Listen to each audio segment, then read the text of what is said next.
بیان کیا کہ اگر کوئی یعنی تصوف کی لائن پہ چل رہا ہے، وہ اللہ کا قرب حاصل کرنا چاہتا ہے اور کسی منزل تک پہنچا لیکن پھر وہ بھٹک گیا، تو کیا دوبارہ اس منزل کی طرف آ سکتا ہے کہ نہیں، اور کیسے؟ دیکھیں، سب سے پہلی بات تو یہ کہ آپ منازل کا آپ تعین کیسے کر سکتے ہیں؟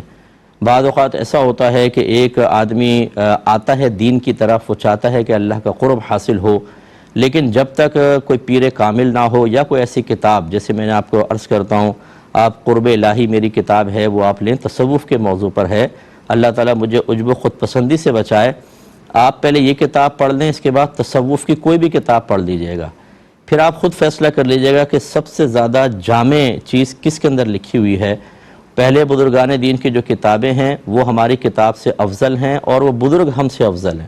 لیکن انہوں نے اپنے زمانے کے اعتبار سے کتابیں لکھیں۔ اب اس وقت جو تصوف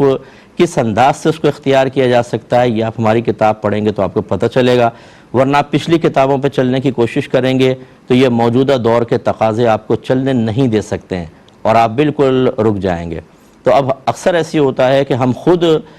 کچھ مطلب جیسے کسی نے عبادات شروع کی اور اچھے خواب نظر آنے لگے، وہ سمجھتا ہے یہ منزل مل گئی مجھے، ایک منزل تو حاصل ہوئی، اس سے منزل کا کیا تعلق ہے؟ اس میں تو شیطانی مداخلت بہت زبردست قسم کی ہو سکتی ہے۔ اس لیے یہ اتنی بڑی بڑی باتوں کے بجائے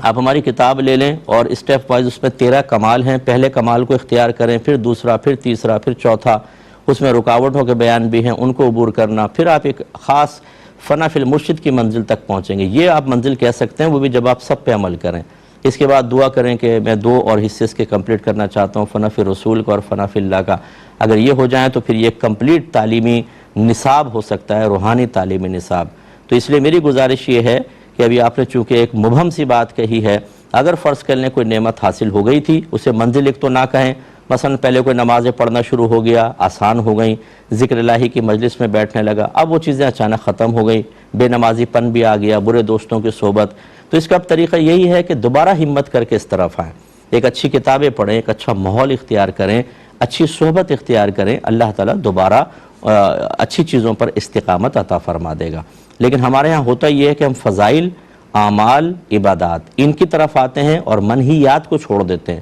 یعنی گناہ اور کون سی چیزیں ہماری استقامت کو تباہ کرنے والی ہیں، ان چیزوں کی طرف توجہ ہی نہیں ہوتی ہے، تو اس سے خرابی پیدا ہوتی ہے، اور دوبارہ جو سالک ہوتا ہے، جو راہ سلوک طے کرنے والا ہوتا ہے، وہ آگے نہیں بڑھ پاتا، پیچھے آ جاتا ہے۔ اس لیے یہ بہتر ہے کہ آپ 2 کام کریں، اچھی کتاب اور اچھی صحبت۔